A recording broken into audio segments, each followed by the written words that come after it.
Hi hello friends, welcome to my channel. ಇವತ್ತಿನ ವಿಡಿಯೋದಲ್ಲಿ ಮೀನು ಸಾರನ್ನ ಯಾವಾಗಲೇ ಮಾಡಿದರೂ ಪರ್ಫೆಕ್ಟಾಗಿ ತುಂಬ ರುಚಿಯಾಗಿ ಹೇಗೆ ಮಾಡೋದಂತ ನೋಡೋಣ. ತುಂಬ easy method and perfect traditional recipe ಕೂಡ. ಯಾವುದೇ ಮೀನಾಗಿರಲಿ ಈ ಮೆಥಡಲ್ಲಿ ಮೀನು ಸಾರು ಮಾಡಿದರೆ ಪರ್ಫೆಕ್ಟ್ ಟೇಸ್ಟ್ ಬರುತ್ತೆ. ಸೊ ಲೇಟ್ ಮಾಡದೆ ಈ ಮೀನು ಸಾರನ್ನ ತುಂಬ ಟೇಸ್ಟಿಯಾಗಿ ಹೇಗೆ ಮಾಡೋದಂತಂದೇಳಿ ಒಂದು ಸಲ ಚೆಕ್ ಮಾಡೋಣ.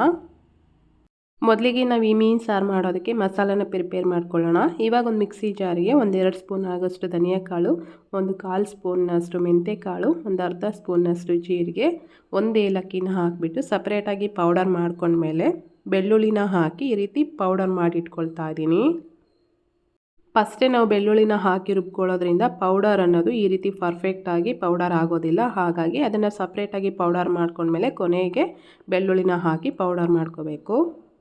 ಆ ಪೌಡರ್ನ ಒಂದು ಬೌಲಿಗೆ ಎತ್ತಿಟ್ಕೊಂಡು ಇವಾಗ ಅದೇ ಮಿಕ್ಸಿ ಜಾರಿಗೆ 1 ಈರುಳ್ಳಿ, 3 ಗ್ರೀನ್ ಚಿಲ್ಲಿ, 1 ಎಸಲಾಗೋಷ್ಟು ಕರಿಬೇವನ್ನ ಹಾಕಿ ಇದನ್ನು ಸಪ್ರೇಟಾಗಿ ರುಬ್ಕೊಂಡ್ಮೇಲೆ ಅದೇ ಮಿಕ್ಸಿ ಜಾರಿಗೆ 1 ಮೀಡಿಯಮ್ ಸೈಜಿಂದು ಟೊಮೆಟೊನ ಹಾಕಿ ರುಬ್ಬಿಟ್ಕೊಂಡು ಇವಾಗ ಒಂದು ಬೌಲಲ್ಲಿ ಸಪ್ರೇಟಾಗಿ ಹುಣಸೆ ಹಣ್ಣು ಕೂಡ ನೆನೆಸಿ ತೊಗೊಂಡಿದ್ದೀನಿ.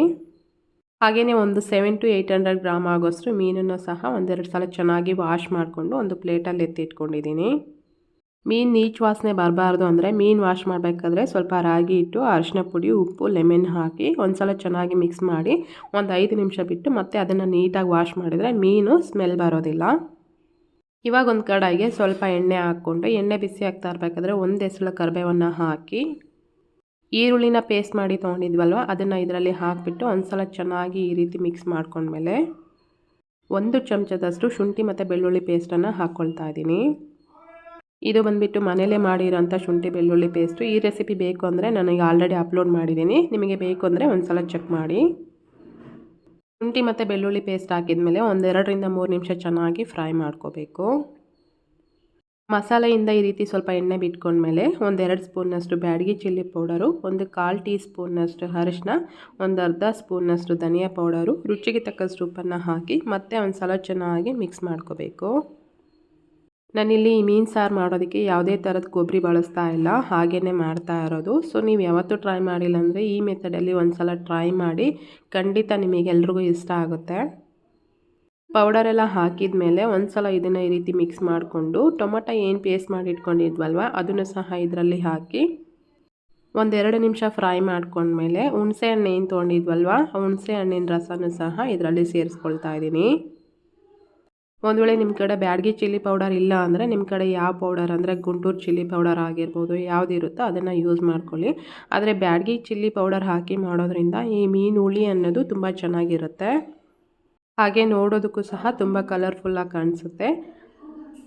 ಹುಣಸೆ ಹುಳಿ ಹಾಕಿದ ಮೇಲೆ ಮಸಾಲೆಯಿಂದ ಈ ರೀತಿ ಸ್ವಲ್ಪ ಎಣ್ಣೆ ಬಿಟ್ಕೊಳ್ಳೋವರೆಗೂ ಚೆನ್ನಾಗಿ ಫ್ರೈ ಮಾಡ್ಕೋಬೇಕು. ನೋಡ್ತಾ ಇದ್ದೀರಲ್ವಾ, ಎಣ್ಣೆ ಬಿಟ್ಕೊಂಡ್ಮೇಲೆ 1-2 ಗ್ಲಾಸ್ನಷ್ಟು ನೀರನ್ನು ಸೇರಿಸ್ಕೊಂಡು ಹಾಗೆಯೇ ಆಗಲೇ ಪೌಡರ್ ಮಾಡಿ ಇಟ್ಕೊಂಡಿದ್ವಲ್ವ ಅದನ್ನು ಸಹ ಇದರಲ್ಲಿ ಹಾಕಿಬಿಟ್ಟು ಚೆನ್ನಾಗಿ ಮಿಕ್ಸ್ ಮಾಡ್ಕೋಬೇಕು.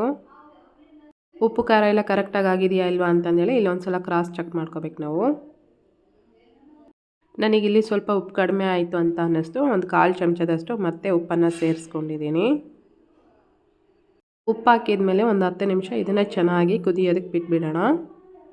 10 ನಿಮಿಷ ಆದಮೇಲೆ ಮಸಾಲೆ ಎಲ್ಲ ಚೆನ್ನಾಗಿ ಕುದ್ದಾದಮೇಲೆ ನಾವು ತೊಗೊಂಡಿರೋಂಥ ಮೀನನ್ನು ಇದೇ ಮಸಾಲೆ ಒಳಗೆ ಸೇರಿಸ್ಕೊಂಡು ಒಂದು 5 ರಿಂದ 10 ನಿಮಿಷ ಮೀಡಿಯಮ್ ಫ್ಲೇಮಲ್ಲಿ ಬೇಯೋದಕ್ಕೆ ಬಿಟ್ಬಿಡೋಣ. ಮೀನೆಲ್ಲ ಈ ರೀತಿ ಸೇರಿಸ್ಕೊಂಡ್ಮೇಲೆ ಪ್ಲೇಟ್ನ ಮುಚ್ಚಿ ಒಂದು 5 ನಿಮಿಷ ಒಂದು ಸೈಡ್ ಬಾಯ್ಲ್ ಆಗೋದಕ್ಕೆ ಬಿಡ್ತಾ ಇದ್ದೀನಿ. 5 ನಿಮಿಷ ಆದಮೇಲೆ ಪ್ಲೇಟ್ನ ಓಪನ್ ಮಾಡಿಬಿಟ್ಟು ಮೀನಿನ ತಲೆ ಏನಿರುತ್ತಲ್ವ ಅದನ್ನು ಟರ್ನ್ ಮಾಡಿ ಮತ್ತೆ ಒಂದು 5 ನಿಮಿಷ ಇದನ್ನು ಬೇಯೋದಕ್ಕೆ ಬಿಡ್ತಾ ಇದ್ದೀನಿ. ಮೀನನ್ನ ಒಂದು 10 ನಿಮಿಷ ಬೇಯಿಸ್ಕೊಂಡ್ರೆ ಸಾಕು, ಮೀನೆಲ್ಲ ಕಂಪ್ಲೀಟಾಗಿ ತುಂಬ ಸಾಫ್ಟಾಗಿ ಬೆಂದಿರುತ್ತೆ. 10 ನಿಮಿಷ ಆದಮೇಲೆ ಕೊನೆಯದಾಗಿ ಸ್ವಲ್ಪ ಕೊತ್ತಂಬರಿ ಸೊಪ್ಪನ್ನು ಈ ರೀತಿ ಗಾರ್ನಿಷ್ ಮಾಡಿಕೊಂಡ್ರೆ ಮೀನು ಸಾರು ಅನ್ನೋದು ರೆಡಿ ಆಯಿತು. ನೋಡ್ತಾ ಇದ್ದೀರಲ್ವ ಮೀನು ಸಾರು ಎಷ್ಟು ಕಲರ್ಫುಲ್ಲಾಗಿ ಆಗಿದೆ ಅಂತ. ಸೊ ನೀವು ಈ ಮೆಥಡಲ್ಲಿ ಒಂದು ಸಲ ಟ್ರೈ ಮಾಡಿ. Thank you.